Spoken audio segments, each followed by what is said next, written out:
I'm Dustin Baker. I'm a small business owner, SBA lending professional, and a strong believer in the power of entrepreneurialism to bring the best out in our communities. 2020 was tough, but I believe we're resilient. So I'm traveling the country, talking to small businesses and the SBA lenders who help them succeed in order to prove it. We're on a mission to build community through shared story. No airports for me. This is my chariot. The road is calling. We're gonna do some fun stuff, and you really need to come watch it because it's gonna be amazing and all the cool kids are doing it. So join me on the SBA Roadshow. We just finished talking with Jamie Troll, and that was a blast all morning long. So now we're headed to talk to Shea Wood, who's a childhood friend of Shane's. She's a sales manager for First Horizon Bank here in Middle Tennessee. And she's a fellow SBA enthusiast. She was their top producer last year. Yeah. And she knows everybody in Nashville. And she's been kind enough to grease the skids for us for a lot of the meetings that we're going to have here and the awesome people that we're getting to meet. So shout out to Shea. We're coming for you. Half an hour. I need Shane to help me know if I have lettuce stuck in my teeth before I do this interview. You're good. Yeah. Shane's really good about turning the video on every time I start to put food in my mouth. Yeah. Shout out to Shane. Really appreciate that. We're in the Franklin Theater in Franklin, Tennessee.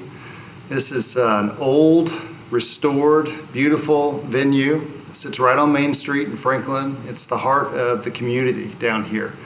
And Shea Wood, our guest today, has arranged for us to do an interview here, so we're pleased to be able to show you this beautiful space and to be able to introduce you to Shea. So join us. Hi, I'm Shea Wood. I'm with First Horizon Bank, and I am an SBA product specialist and team lead here in Middle Tennessee. So what does that look like, SBA product specialist and team leader? What do you spend your days doing? So normally, I would spend my days meeting with customers in person, meeting with my relationship managers, help train them on what to look for SBA loans when they would come across a potential prospect. I'll do meetings with COIs, different groups to educate them about the programs and the benefits of the programs. Right now, a lot of that is shifted. I think to me that the year of 2020 was the year of adaptability, and so I've had to kind of change the way that I do things. So doing a lot more Zoom calls or stuff over the phone if they don't have Zoom. And then we're still a little bit involved with PPP, but really trying to focus on getting back to what we normally do. Yes. Yeah. Tell me kind of the genesis of your involvement in SBA, the SBA industry. So I think it was 2011 that I was hired as an SBA underwriter, and I had been a commercial underwriter prior to that. Okay. So my background has been primarily on the credit side of things. And so that's when I first took a job as an SBA underwriter. And I remember my first time looking at the SOP and thinking, oh my goodness, how am I ever going to remember all this stuff? The job that I have now, that I've had since 2015, is my first sales job. Okay. So, yeah. Do you feel like you wind up, you mentioned it a little bit, but in this industry, as you do what you do, making people that are more friends than kind of customers?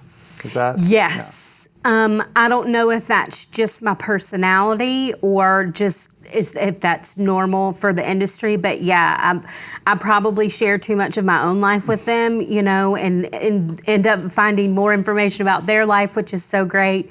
But yeah, I feel like they're friends of mine. So when we kind of stop talking, it's just kind of sad. So then we have to hang out outside of work. So, but yeah.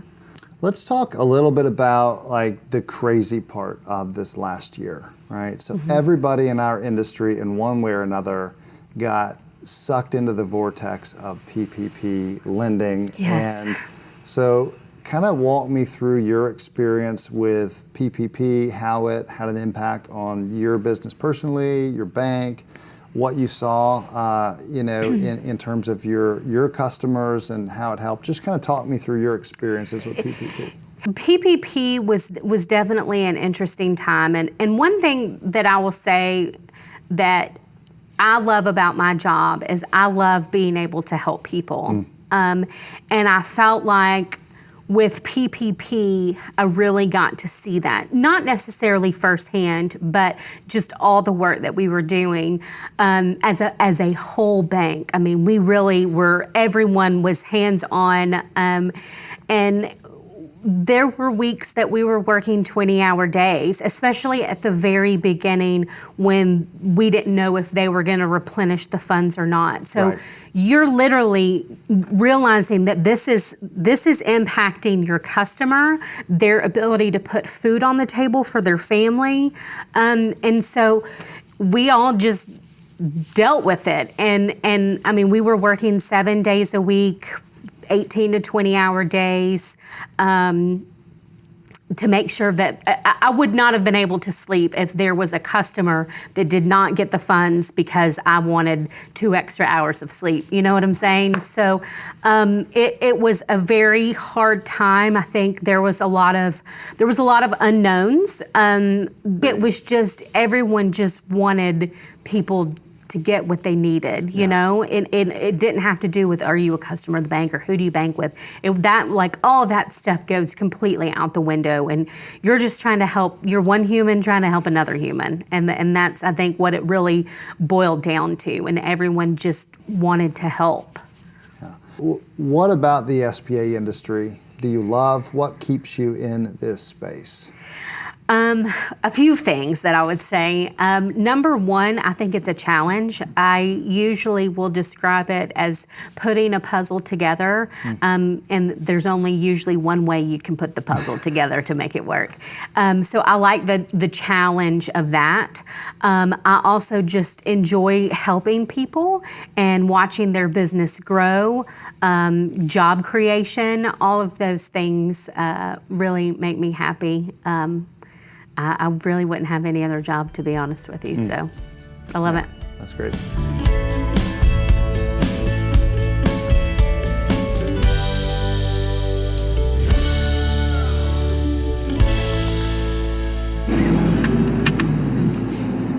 I am getting ready to get to see a longtime, really good friend of mine who just moved to the Nashville area. So I'm going to get to stay with him for the next couple of days, and then he is going to join me for the balance of this leg of the trip to help with photography and just hang out. He's an awesome guy, and I have not seen him in a couple of years, and I'm really looking forward to hanging out with him and his crew for a few days. His name is Kirk, and you'll get to know him for the next few cities.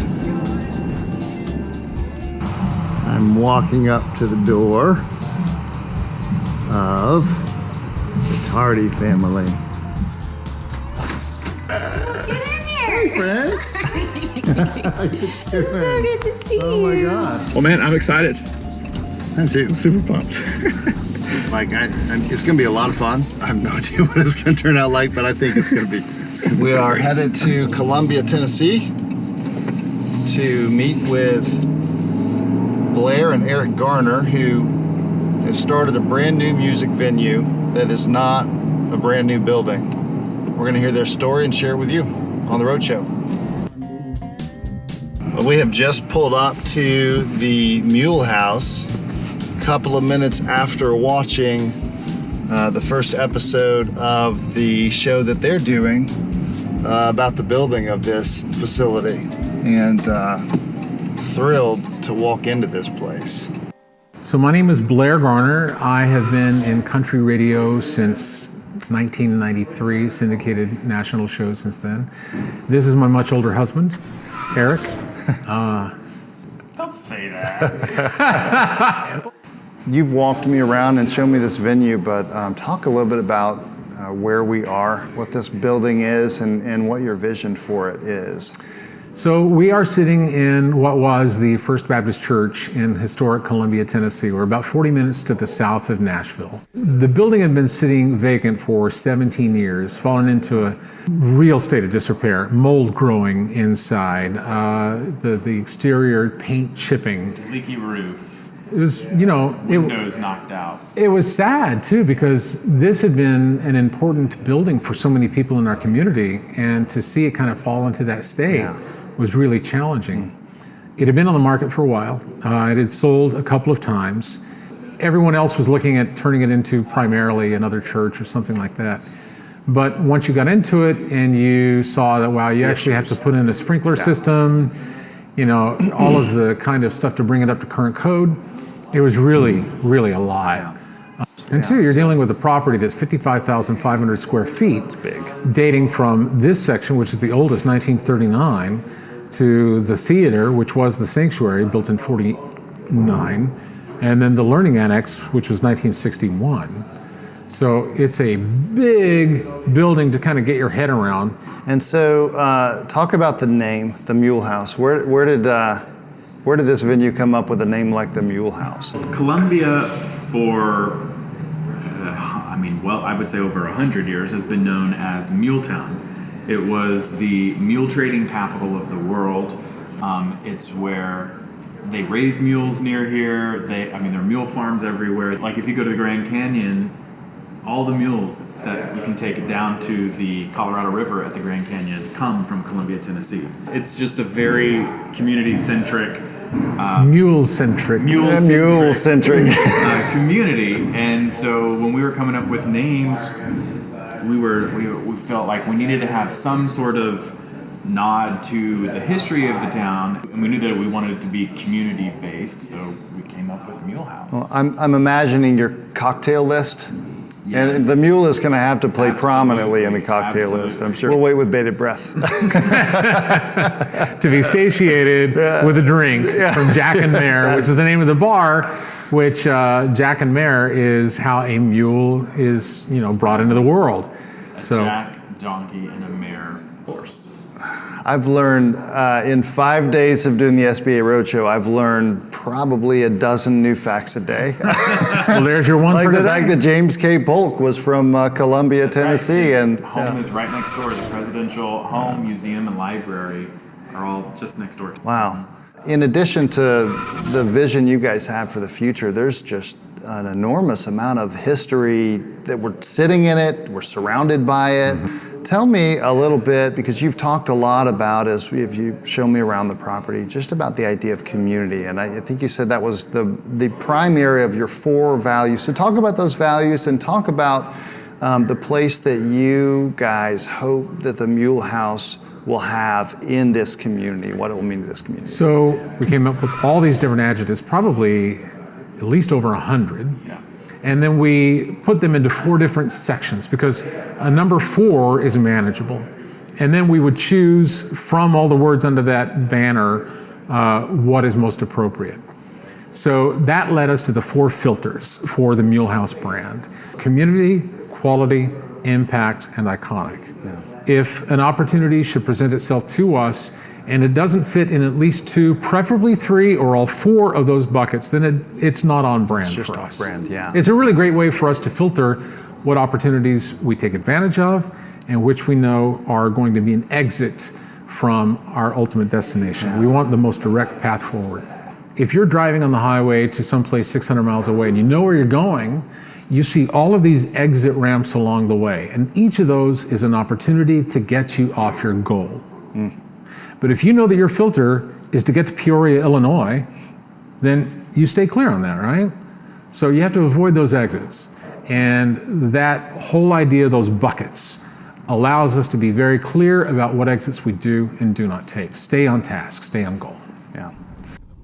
But when is the venue scheduled to launch? Or when do you guys hope and plan to open the doors for the first time here to the public? This spring, hopefully April-ish, 2021.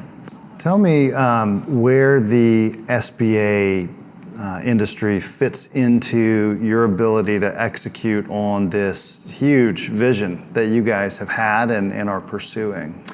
We are sitting in this building today, poised to launch this business within months, squarely, placed upon the ability to do such through the SBA. So what began as a dream for us quickly grew, and it grew beyond anything that we alone could finance on our own. And were it not for the SBA, I can tell you that this dream wouldn't have stood a chance of approaching reality. We knew we wanted to maintain ownership as much as possible. And the best way to do that for us was to get the SBA involved, where they could have, when we went in, the first time we went into First Horizon, who helped us secure our loan. God bless Shea Wood. Yeah. She just immediately got it. And so she has been our advocate from day one in fighting to get, what we wanted to do, help it become a reality. She's been our advocate. We're just two guys that wanted to create a business, and it just, they believed in us. They saw what we could do. The fact that COVID hit right when we were in the throes of finishing the interior demolition of the building, I'm not going to lie, we freaked out. But here's the thing: adversity always brings opportunity. And it's incumbent upon you to have the courage to seek out that opportunity that's created. If there's one thing from the challenges of this last year that you'll take forward in your life and your business for good, what's that thing you're taking out of 2020? What we would love to happen by being so public with our journey, we would love for that to inspire others to take a chance. You're the only person that knows inside of you what you can do. You're the only person who knows what your passion is. The sad reality is that life has a way of tearing us down. Life has a way of saying you're not good enough. That idea will never work. But the people who tell you that, the messaging that you receive, all comes from people who don't know just how strong you are, that don't know your ability to persevere and to overcome. This was our dream, it's still our dream, but thanks to the SBA, this is becoming our reality. Amen, amen. We're in a church building. That's right. Yeah. This has been really a delight, and just really, really grateful for you guys to share this space and share this time and your passion with us. This is really inspiring to me. On behalf of all dreamers, thank you for going on the road and taking the adversity of COVID, and your company getting now to share our stories, and I can't wait to see some of the other stories that you'll accumulate, because there is power in community, and to look to others and say, you know what, they did it. Yeah. So you're the person who is now extending that goodwill out. So thank you for what you're doing, telling the SBA success stories, because there are a lot to be told, and I'm so glad that someone like yourself is making it happen. Wow, thanks a lot. Thanks, guys. It's been a lot of fun. My pleasure. COVID fist bump. COVID fist bump, that's right. This season on the SBA Roadshow.